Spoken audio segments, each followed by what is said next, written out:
konsumidor, asin mga giya kung paano maging mga responsableng parabakan. Usapang consumer at negosyo, mataon pagnigbib sa mga matrayungkong negosyante asin sa mga establishmento de negosyo na may marhayin na kontribusyon sa komunidad. Usapang consumer at negosyo, madadagog na kada ikatulo asin ultimong biyernes kan bulan alas 11 nin aga sagod alas 12 nin udto sa laog kan programang Aramon Yato. Usapang consumer at negosyo ihahatod sa indog kan Department of Trade and Industry Region 5 asin kan DCGB. Usapang consumer at negosyo, abangan. Yan si Kong Joey Salceda, may tabang sa edukasyon. Yan si Kong Joey Salceda, problema ta may solusyon. Yan si Kong Albayano Orgulyo, an idol ni paglaom. Yan si Kong Joey Salceda, an ligasiya niya rumdo. Infrastruktura mga tinampo, sa tabang niya may eroplano. Tapos na plano, yao na mismo an makikinabang permita. Wo garantisado an pakagibo kan Bicol International Airport yo. Kada ko lang matatawanin trabaho sa segundo distrito Albayano. Yan si Kong Albayano Orgulyo, an idol ni paglaom. Yan si Kong Joey Salceda, an ligasiya niya rumdong. Word ka na. Itodo mo, beat mo with Coke Studio. Just drink Coke with a gold cap, peel the label, and send the code to the Coca-Cola Facebook Messenger for a chance to win Todo Surprises. Promo duration is from May 7 to July 30, 2021 for DOH FDA CFRR permit number 0684 series of 2020. Radyo Balagon ka ito. DCJB Ngunyan. Anainot, pirming nanginginutan. Always number one. Always number one. DCJB 729 kHz. Enot sa Bareta. Enot sa Gabos. Oras sa Radyo DCGB, 7 minutos pasado alas 5.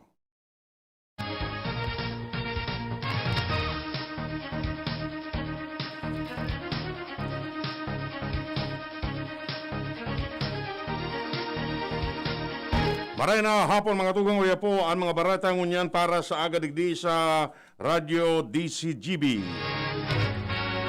Mga baratang maruluwa sa aga sa mga dyaryo nasyonal. Enot sa PBN DCGB. Sa mga baratang unyan para sa aga.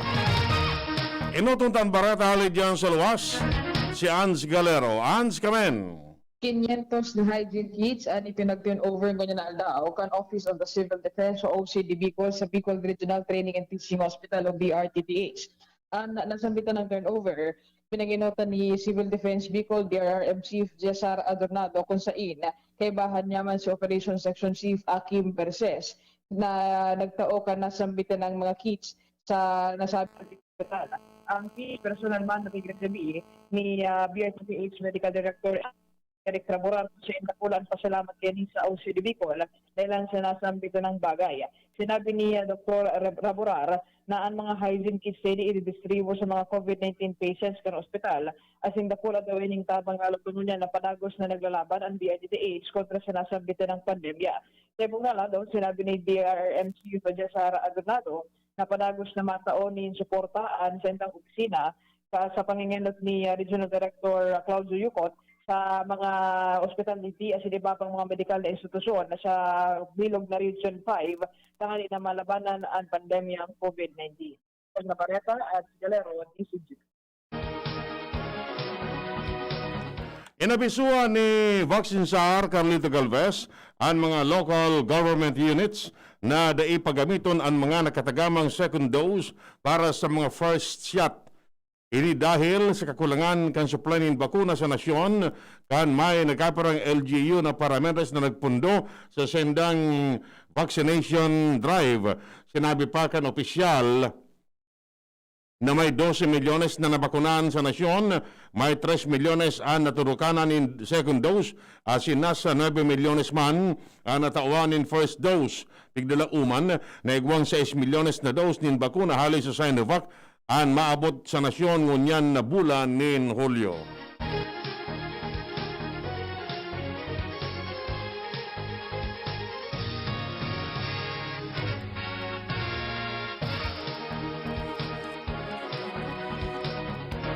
Mientras tanto, nagagan ng dispensa si Vaccine SAR Carlito Galvez sa pagkaatraso kan pagabot kan panibagong suplanin bakuna kontra sa COVID-19 lalo sa nagkaparang lugar sa Metro Manila. Aminado si Galvez na nakagapos ang sindang kamot sa pagkaatraso kan vaccine replenishment kaya nangapudan sinda lalo na sa mga local government units na halabaan pa ang pasensya. Apisar kini, sinabi niya na laom o lalo sa ngunya na bulan ang pag-abot kan 16 na milyon nin doses kan bakuna halin sa ibang manufacturer. Kaya ba na sa mga maabot ang single shot vaccine kan Johnson & Johnson, Moderna, Pfizer halin sa Estados Unidos. Mientras tanto, si Jomar Bien may dagdag na istorya. Jomar, kamen.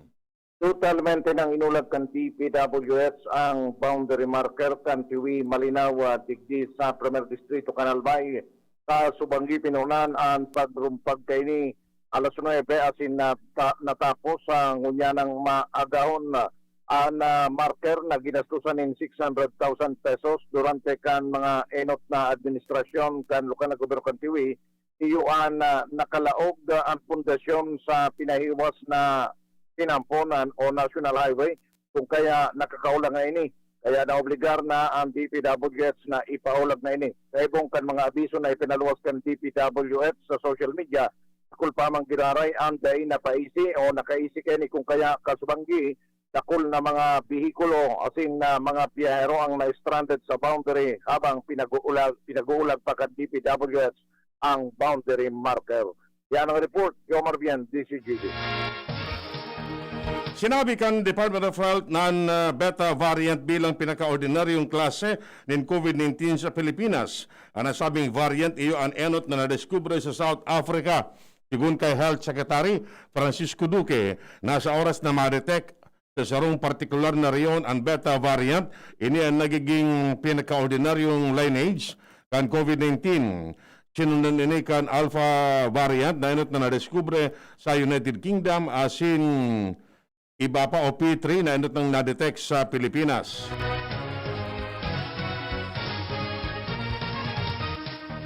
Padagos ang apelasyon kan World Health Organization sa mga nasyon na kung pwede magtaon ng donasyon para sa pagbakal kan mga COVID-19 vaccine ni didistribuyar sa mga nagtitios na nasyon. Sinabi ni WTO o WHO Chief Tedros Adhanom Ghebreyesus na igwapang $16.8 billion ang kaipuan para sa pagpundo kan mga bakuna. Dakula pa manggiraray ang distansya kan mga mayaman o nagtitios na nasyon. Enot na nakaresibi ng $17.7 billion ang WHO para sa 2020-2021 asin tulos ang kaipuan $8.1 billion sa parte kan $16.8 bilyones na kakulangan in fundo kan WHO. Maabot man sa sobra sa 3.5 bilyones doses kan COVID-19 vaccine na itudok na sa 216 na mga nasyon.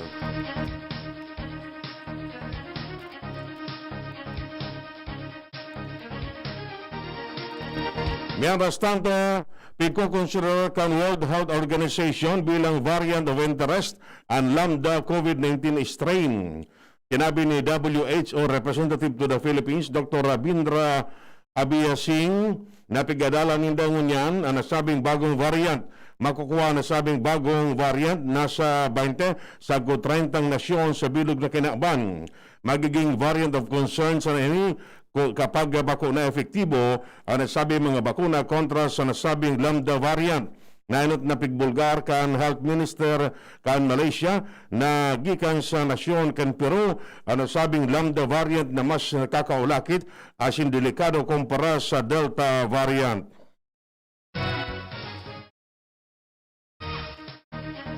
Mientras tanto, nagluwas na sa mga inisyal na pag-aadal na nag-itaas ang immunity kontra sa COVID-19 sa paagi kan mixing asin matching kan COVID-19 branch. Sigun kay Food and Drug Administration Director General Eric Domingo na magayon ang mga nagdaluwas ng preliminary study mananungod sa pagsalak asin pagmatch kan COVID-19 vaccine. Sinabi ng Langkaw ang itataong proteksyon sa mga pasyente base sa pag-aadal, pig-aaram kung pwedeng i-partner ang Sinovac o kaya Sinopharm vaccine sa Moderna, asin Pfizer vaccine. Mientras na nagluwas man ang FDA ng emergency use authorization sa Department of Health para sa posibleng donasyon kan Johnson & Johnson vaccine alis sa Estados Unidos. Nagpulas naman ang FDA ng EUA sa DOH para sa AstraZeneca vaccine sa donasyon halis sa Japan.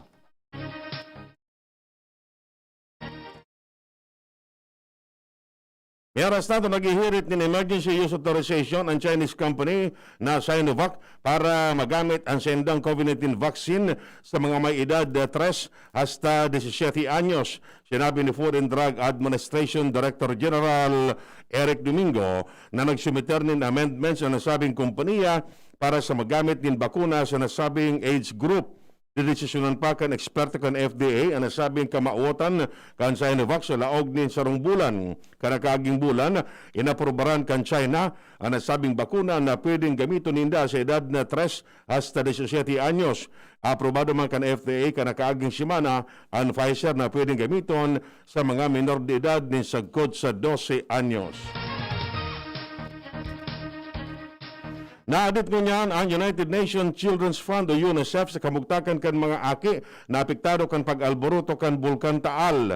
Sigun sa UNICEF, ang mga aki na nakaistar sa danger zone asin mantenido sa ngunyan sa mga evacuation center na ampang sa peligro kan posibleng pagkakaigwa ni respiratory problem pati naman kan waterborne asin vaccine preventable diseases. Ang pag-evakuar kan mga aking ini, kaibanan ang siyang pamilya, nagbubugtak siya na sa sendang mga saduri sa peligrong maulakitan man kan COVID-19, dalan sa posibleng urumol-umol sa mga evacuation center asin dahil sa limitado man ang fasilidad para sa personal hygiene, asin kawaran ng access sa mga personal protective equipment. Tanawan ni doon kang UNICEF na posibleng mag-exhibit ng stress at sinkaipuan ang mga aking ini na kinakaipuan ipairarom sa psychological intervention. Keriman, sinabi kang UNICEF na handa sindang magtaon ng tabang sa Pilipinas. Sa katunayan, igwaman sindang preposition na emergency supply sa mga apektadong lugar.